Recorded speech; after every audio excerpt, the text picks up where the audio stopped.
I'm going to share my experience at the exciting Escape from Pompeii ride in Busch Gardens. Why did I do this? I thought to myself, seriously reconsidering and regretting my decision to go on this enormous water ride.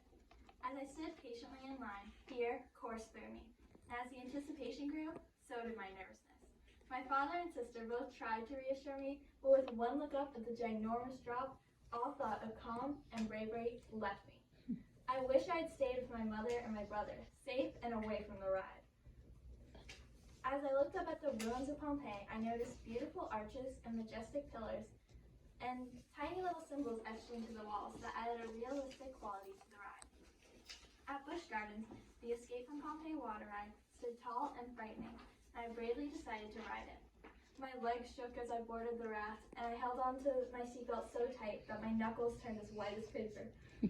However, I knew that there was no turning back as the ride began. The raft started moving up at a sharp incline, and I chanced a small look down. Big mistake. The ground seemed miles and miles below, and my family looked like tiny little ants cheering me on. Panic, fear, and pure terror all consumed me, but we were already approaching the top of the ride at the ruins of Pompeii.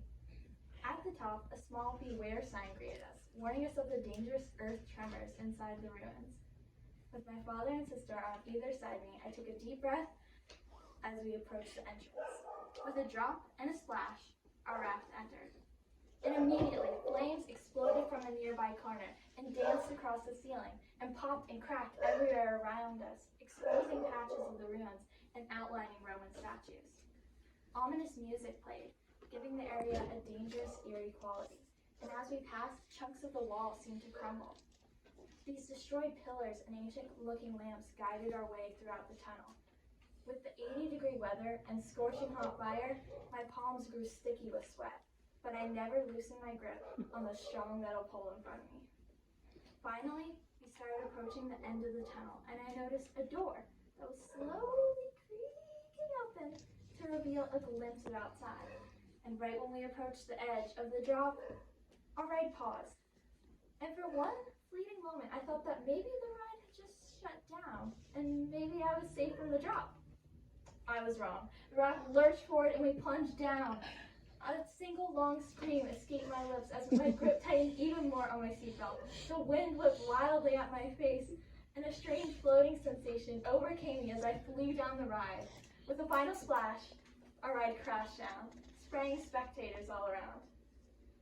As we rounded the final corner, small geysers shot dashes of cool water at us, and my whole body shook while I left. Slightly dizzy, I exited the raft, only to see my family's proud faces smiling at me, causing a grin to spread across my face as well. Despite my initial fear, I cherished that experience.